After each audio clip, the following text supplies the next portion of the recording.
Olá, tudo bem? Nós somos alunos da graduação de farmácia e vamos falar sobre a hiperlipidemia. O grupo é composto por Juan, Diogo, Ingrid, Joyce e Adriana.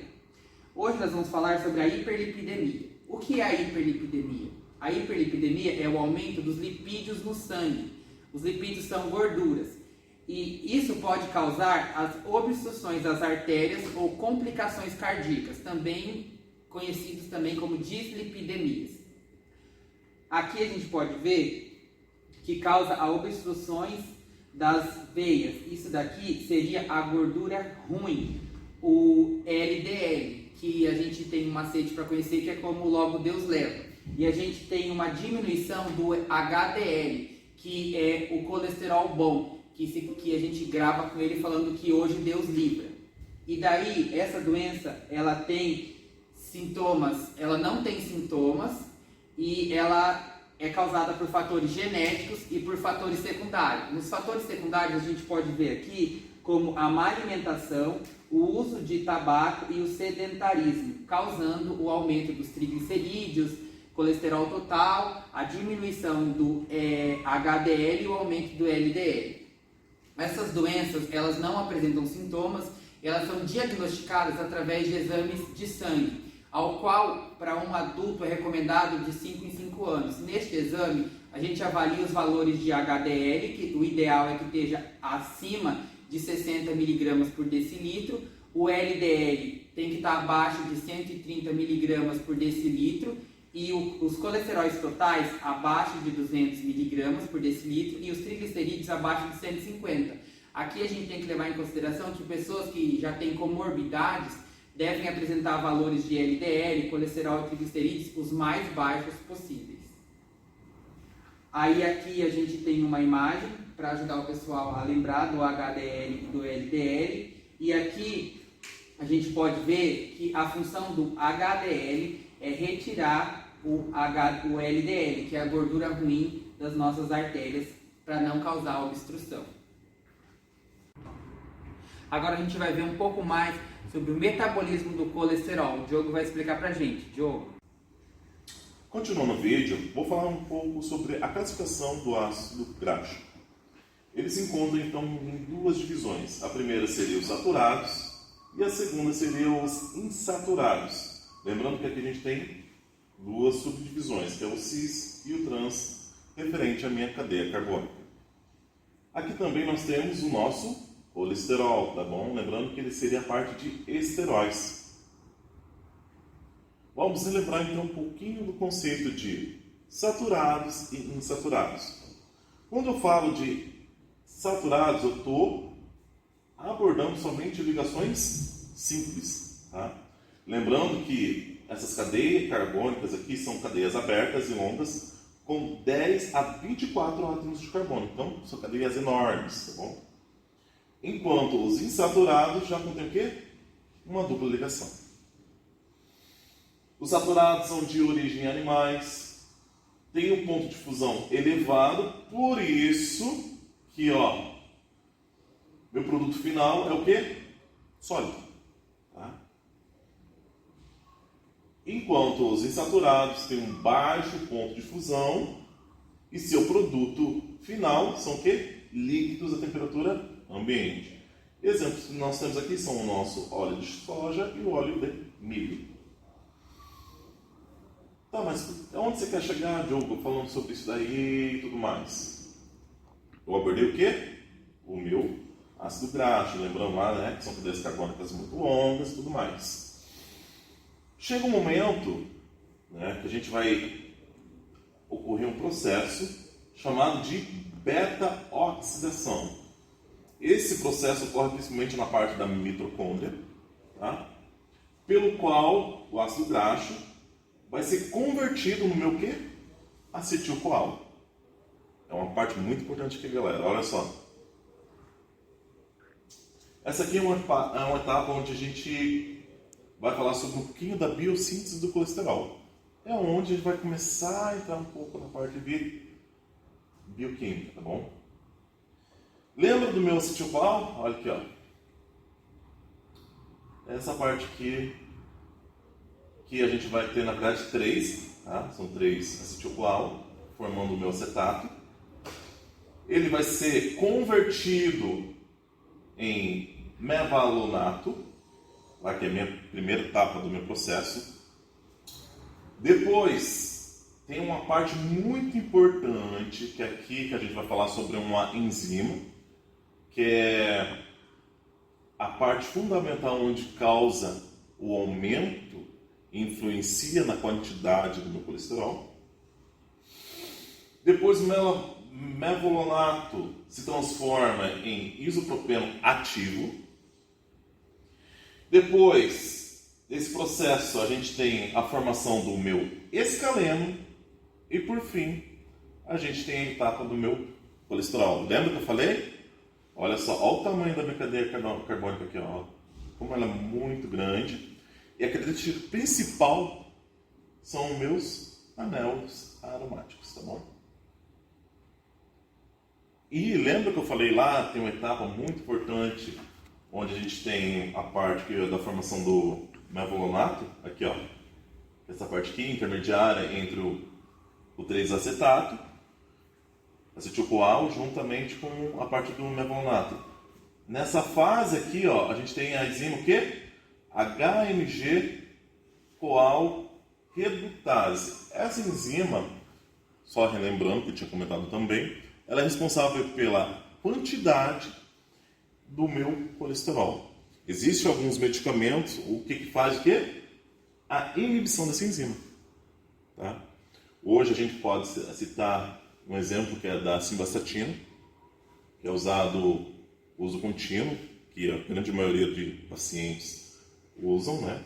E lembrando que sempre há uma medicação específica de acordo com o tratamento, né? Existe uma evolução, conforme a evolução vai trocando essa medicação. Agora a Joyce vai explicar pra gente os lipídios e a Ingrid vai falar um pouco mais sobre as lipoproteínas. Classificação das lipoproteínas. Então, as lipoproteínas são classificadas em 5 tipos principais, de acordo com as suas composições em lipídios e Classificação das lipoproteínas. Então, as lipoproteínas são classificadas em 5 tipos principais, de acordo com a sua composição em lipídios e apolipoproteínas, o que em última instância caracteriza partículas com densidade de tamanhos diferentes. Então, a gente tem os quilomicrons, VLDL, IDL, LDL e HDL. O que são os quilomicrons? Eles são moléculas mais ricas em gorduras, triglicerídeos e colesterol e com baixíssimo nível de proteína. Então, ele transporta os triglicerídeos exógenos para o fígado e para os demais tecidos. VLDL, ele tem um pouquinho mais de proteína, mas mesmo assim é rico em colesterol e triglicerídeos e ele é de densidade muito baixa. Ele vai transportar, então, esse triglicerídeo para os tecidos endógenos, né? Vai retirar do fígado e levar para outros tecidos, que seria tecido adiposo ou muscular. O IDL é uma lipoproteína de densidade intermediária, então ele é metabolizado a partir do VLDL e ele vai estar no processo para o LDL.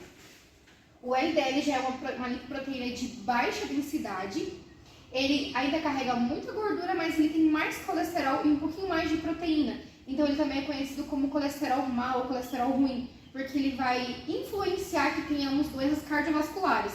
Então é muito importante que essa lipoproteína seja mais baixa no organismo para não ter esses riscos com essas doenças.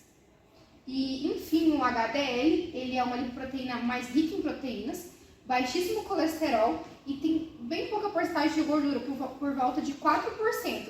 Então, é importante que ele tenha e esteja na concentração ideal no organismo, porque ele ajuda a realizar a retirada desses demais colesterol quando acumula nos vasos sanguíneos. E ele ajuda também a reduzir esses problemas cardiovasculares, que é ao contrário do LDL. Triglicerídeos, então eles são formados basicamente por 3 moléculas de ácido graxo e um glicerol, é uma conjunção de ésteres. Essa molécula, então, a gente pode encontrar elas nos carboidratos simples e é de fácil ingestão e metabolização. E ela serve também como reserva energética, então os animais utilizam muito para isso, esse tipo de cadeia. Se a gente consumir carboidratos em excesso, elas começam a se acumular no nosso organismo. E a gente também conhece os famosos pneuzinhos, então isso poderia ser considerado um acúmulo de triglicerídeos. Eles em excesso também no nosso organismo causam problemas cardiovasculares, por isso que é importante ter uma boa alimentação e cuidar com esse acúmulo. Como que o triglicerídeo caminha então no nosso organismo? Ele basicamente vai se ligar às nossas lipoproteínas, que são HDL, VLDL e os quilomicrons.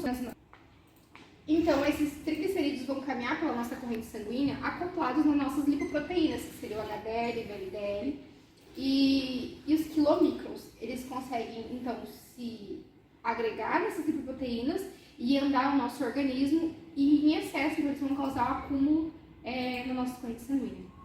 Triglicerídeos. Então, o que é um triglicerídeo? É uma formação de ésteres composto por 3 moléculas de ácidos graxos e um glicerol.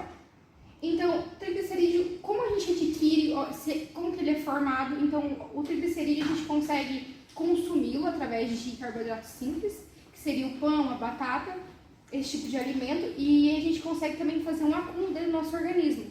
Mas além de consumi-lo, a gente consegue produzir pelo fígado, porque ele é metabolizado, o carboidrato, transformando em triglicerídeos.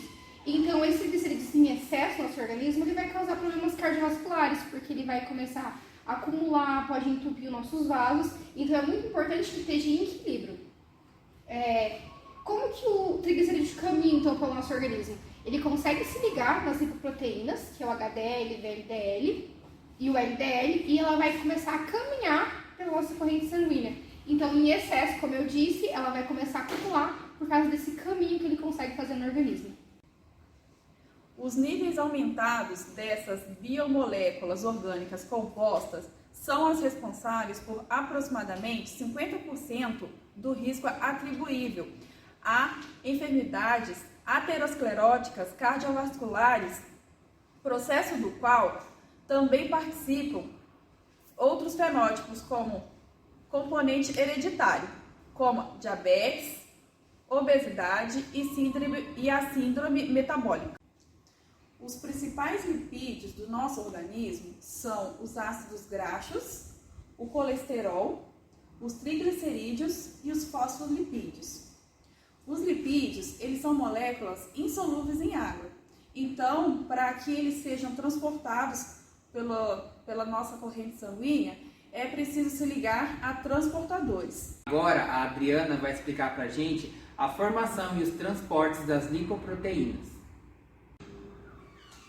Então aqui vou apresentar a visão geral da formação e do transporte das lipoproteínas. Ela ocorre em duas vias, que é a exógena e a endógena.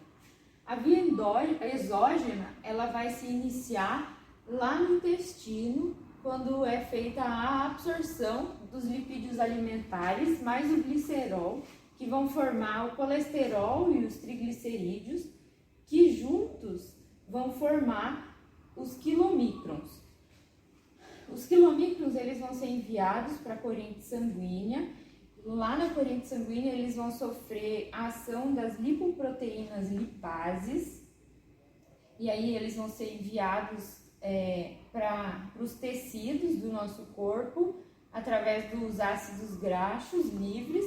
E aí, o que sobra dos quilomicrons vai ser enviado de volta para o fígado, e do fígado, a partir do fígado, vai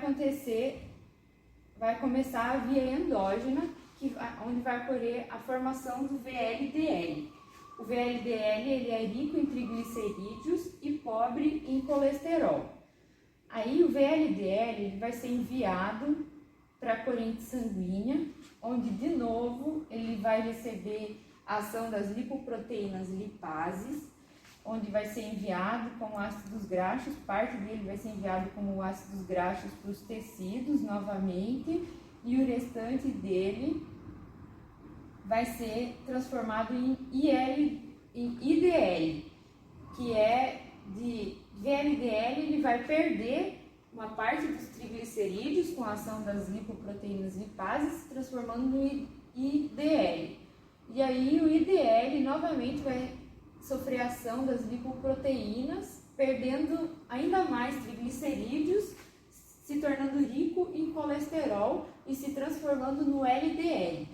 A partir do LDL, então, ele vai voltar para o fígado e o fígado ele vai produzir, então, o HDL.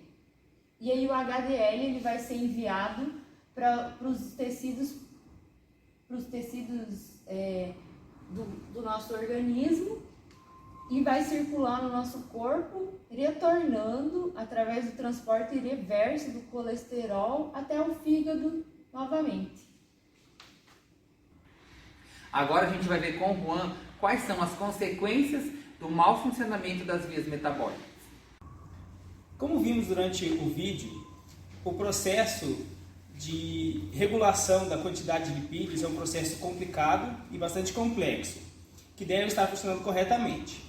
As falhas, se ocorrem, podem trazer consequências ao organismo. Essas disfunções elas ocorrem com relação aos lipídios de duas maneiras básicas, podendo ser no transporte ou no metabolismo. Como sabemos também, os lipídios são praticamente insolúveis em água, mas mesmo assim eles precisam sair do seu local de síntese, de origem, até os tecidos onde serão usados ou armazenados. Para isso, eles fazem uso de apoproteínas. Tá? Aqui nós temos um quadro com algumas apoproteínas e suas funções. O termo apo, ele significa que a proteína não está ligada aos lipídios, está uma proteína livre. Alterações que podem ocorrer tanto por questões genéticas, como também influências do estilo de vida, como sedentarismo, algumas doenças e ingestão rica em gordura, podem afetar também a síntese e o transporte dessas substâncias. Um exemplo a gente pode ter aqui nessa proteína que é a ApoC2. Tá? Quando essa proteína é comprometida, a quantidade de quilomicrons, VLDL e HDL acaba aumentando, porque essa proteína ela é responsável por ativar a lipase lipoproteica, fazendo com que a quebra dessa substância não ocorra na velocidade necessária, aumentando assim a sua concentração.